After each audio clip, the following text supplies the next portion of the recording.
Good morning students. हम लोग गोस्वामी तुलसीदास जी की रचना श्री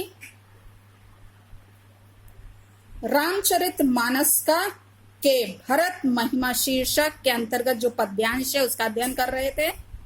आगे देखिए, हम लोग ने 5वां वाला पूरा पढ़ लिया है।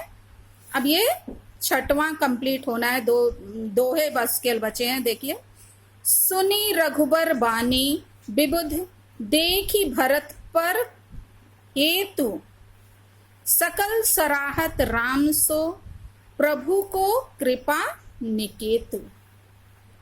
यहाँ पे बच्चों इसमें भरत जी के गुणों की प्रशंसा करते हुए, उनके गुण का गुणगान करते हुए इस पद्यांश में उन्हें धर्म की धुरी बताया गया कि वो क्या है, धर्म की धुरी है, उस पे धर्म क्या है, टिका हुआ है। सुने रघुबर बानी विबुध, विबुध मतलब होता है देवता। सुनी सुनकर, रघुबर यानी श्री राम के मुख से, देखी भरत पर हेतु यानी भरत जी के गुणों की का बखान सुन करके, श्री राम के मुख से भरत जी के गुणों का बखान सुनकर और भरत जी पर उनका प्रेम जो है देखकर देवता क्या कर रहे हैं, सकल सराहत राम सो प्रभु को कृपा निकेतु। वहां जो जितने देवता हैं, विबुध मतलब देवता, उनकी क्या करने लगे, सकल, सकल मतलब संपूर्ण, संपूर्ण जो देवता हैं सराहत यानी सराहना करने लगे। प्रभु को कृपा निकेतु कि प्रभु अर्थात श्री राम के समान क्या है, कृपा निकेतु यानी कृपा के धाम प्रभु को, प्रभु और को मतलब कौन है।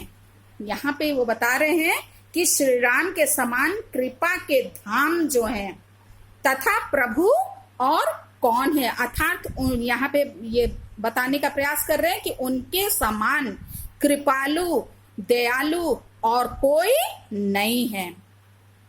जौना होत जग जन्म भरत को, हाँ यहाँ पे कह रहे हैं कि सकल धर्म धुरी धरनी धरत को, यहाँ संपूर्ण देवता जो हैं भरत जी के गुणों की चर्चा करते हुए परस्पर आपस में बात करते हैं और कह रहे हैं कि यदि क्या होता,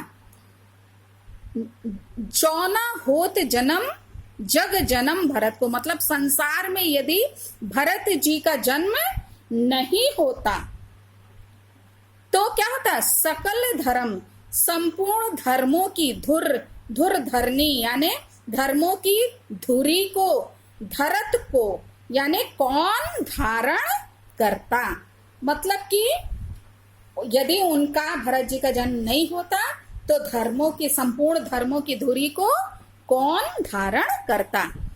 कवि कुल अगम भरत गुण गाथा, यहाँ पे कह रहे हैं कि हे रघुनाथ जी, कवि कुल यानी कवि कुल के लिए अगम, अगम जहां पहुंचा ना जा सके, भरत गुण गाथा, भरत जी के गुणों की गाथा को जाने तुम बिन रघुनाथा यानी रघुनाथ के बिना, यानी आपके अतिरिक्त और कौन जान सकता, अर्थात एकमात्र आप ही भरत जी के गुणों के जानकार हैं। कौन, किसके लिए कहा जा रहा है, श्री रामचंद्र जी के लिए कहा जा रहा है कि उनके अतिरिक्त और कोई इनके गुण की गाथा को और कोई नहीं जान सकता है। लखन राम सिय सुनी सुर बानी अति सुखु लहेयु न जाई बखानी। लखन यानी लक्ष्मण, यहाँ पे देवताओं के, ये बात कौन कर रहा था, ये सब देवता लोग आपस में बातचीत कर रहे हैं, तो देवताओं के इन वचनों को सुनकर लखन यानी लक्ष्मण, राम, सीए यानी सीता जी ने सुनकर सुरवाणी, सुर यानी देवताओं की वाणी को सुन करके अति सुख, अत्यधिक सुख और आनंद लहेऊ न जाई बखानी।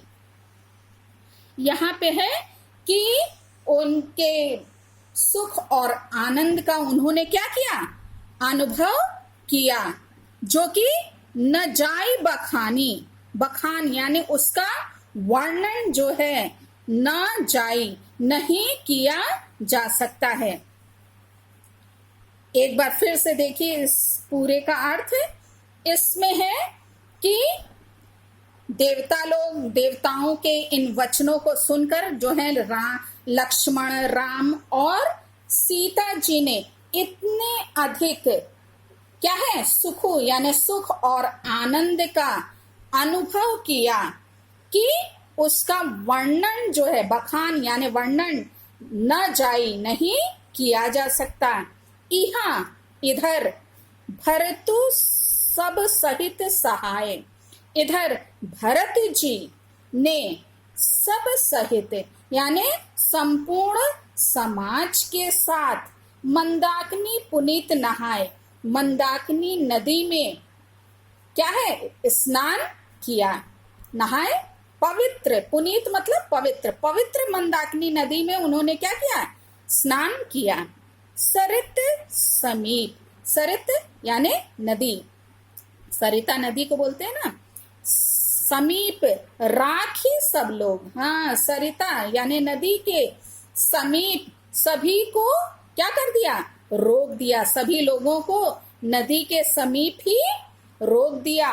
मागी मातु गुर सचिव नियोगा, और मागी यानी और मार्ग में माता, गुरु और सचिव यानी माताओं, गुरुओं और सचिव यानी मंत्री, सुमंत्र से मागी यानी आज्ञा मांगकर वो लोग क्या हुए, किसके पास गए, निषाद राज। यहाँ पे वर्णन है कि उन्होंने इन सब से जो है आज्ञा मानकर निषाद राज एवं छोटे भाई शत्रुघ्न को लेकर, साथ लेकर क्या हुए, यहाँ पे आगे वर्णन है देखिए। चले भरतु जह सिए रघुराई, साथ निषाद नाथु रघु लघु भाई। हाँ, साथ में वहां पे बाकी लोगों को रोक करके वो किसको किसको लेकर चले हैं, माताओं को, गुरुओं एवं मंत्री सुमंत्र से आज्ञा मांगकर, साथ में किसको, निषाद नाथु यानी निषाद राज एवं लघु भाई एवं छोटे भाई शत्रुघ्न को साथ लेकर चले भरतु, भरत जी चल रहे हैं कहाँ पे, जहाँ सिए रघुराई, जहाँ पे सिए यानी सीता जी और कौन है, रघुराई यानी रामचंद्र जी हैं, उस स्थान की ओर वो चले हैं जहाँ पे ये दोनों जन विराजमान हैं। समुझी मातु करतब सकुचाई। हाँ, यहाँ पे भरत जी अपनी माता के कर्तव्य यानी करनी को वो क्या कर रहे हैं, याद करके, करते हुए, करत कुतरक कोटि मन माही। हाँ, मन में करोड़ों तर्क कुतर्क, मतलब कि कैसे विचार उनमें आ रहे हैं, कुछ अच्छे हैं और कुछ बुरे, ऐसे करोड़ों तर्क कुतर्क करते हुए सकुचाही, संकुचाते हुए जाते हैं कि कहीं क्या हो, रामु लखनऊ सिय सुनी मम नाउ, उठी जनी अनत जाही तजी ठाऊ। हाँ, कि कहीं क्या हो जाए, राम, लक्ष्मण और सीता सुनी मम नाउ, मेरे नाम यानी नाम को सुनी यानी सुनकर उठी जनी अनत अनत मतलब दूसरी जगह पे अन्य स्थान पर कहीं वो उठ करके जा करके उस स्थान को त्याग करके दूसरे स्थान पर ना चले जाएं। ये ऐसा वो संकोच करते हुए चले जाते हैं, उसका यहाँ पे बहुत सुंदर वर्णन है। देखिए इसमें काव्यगत सौंदर्य में आप लिखेंगे कि इसमें भरत जी और श्री राम के पारस्परिक जो आपसी प्रेम है और समझ का बहुत सुंदर वर्णन यहाँ पे तुलसीदास जी ने किया है। भाषा आप सब जान रहे हैं कि रामचरितमानस की भाषा क्या है, अवधि है, और इसमें अलंकार जो है अनुप्रास है, शांत रस है और दोहा, उस शुरू में दोहा है और उसके बाद क्या है, चौपाई है। तो ये तो वर्णन रहा उनके जाने का और भरत जी के गुणगान का कि भरत कितने अच्छे हैं। उसका आगे देखिए,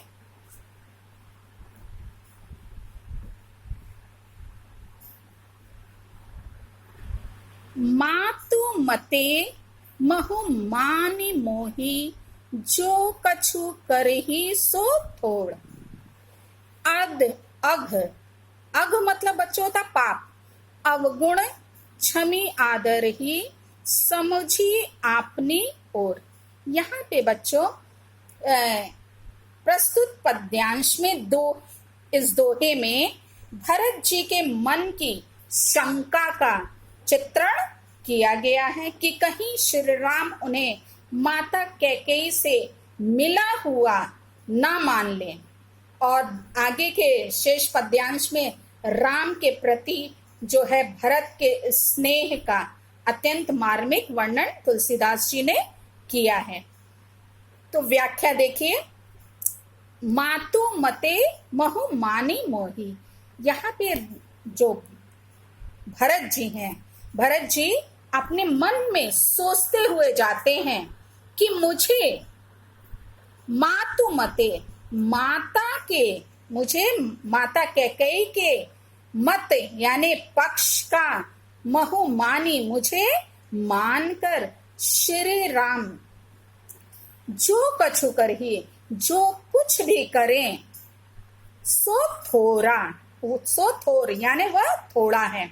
यहाँ पे बता रहे हैं कि भरत जी अपने मन में उनके अनेक तर्क कुतर्क चल रहे हैं, तो वो सोचते हुए जाते हैं कि मुझे माता कैकेयी के पक्ष का मानकर श्री राम जो कुछ भी करें वो क्या है, थोड़ा ही है, किंतु मुझे क्या है, पूरा, ये आगे कह रहे हैं कि मुझे पूरा विश्वास है। अघ अवगुण, अघ यानी पाप और अवगुण, क्षमी आदर ही, वो क्या करेंगे, मेरे पाप और अवगुणों को क्षमा करके मेरा आदर ही करेंगे, समझी अपनी ओर, किंतु वे मुझे अपने ओर का यानी अपने पक्ष का मानकर वो क्या करेंगे, उनको विश्वास है कि राम कभी ये गलत नहीं सोचेंगे, मतलब मुझे अपने ही पक्ष का मान करके वो क्या करेंगे, मेरे पापों और अवगुणों को क्षमी आदर ही, क्षमा करके मेरा आदर ही करेंगे। जो परिहर ही मलिन जनु मानी, जो सम्मान ही सेवकु मानही। यहाँ राम जी से मिलने के लिए जाते हुए भरत जी अपने मन में विचार करते हैं कि चाहे क्या हो, परिहरी मलिन, परिहरी मलिन, परिहरी मतलब होता है त्याग दें, और मलिन, मलिन मनु जानी, मलिन मन वाला जानकर चाहे वो मेरा क्या कर दें, परित्याग कर दें। जो सम्मान ही, चाहे सेवकु मानी, सेवक मानकर मेरा सम्मान ही यानी सम्मान करें। श्री राम मुझे मलिन मन वाला जानकर मेरा परित्याग कर दे, चाहे अपना सेवक मान करके क्या करें, सम्मान करें। मोरे शरण राम ही के पन्ही, हाँ यहाँ पे किंतु मेरी शरण यानी मेरी शरण तो राम जी की पन्ही, पन्ही मतलब जूतियां, मेरी शरण तो उनकी राम जी की जूतियां ही हैं। राम सुस्वामी, राम एक सुस्वामी है यानी एक उत्तम स्वामी है। दोषु सब जन ही, दोष तो केवल क्या है, यहां पे कह रहे हैं दोष तो केवल मुझ सेवक में है।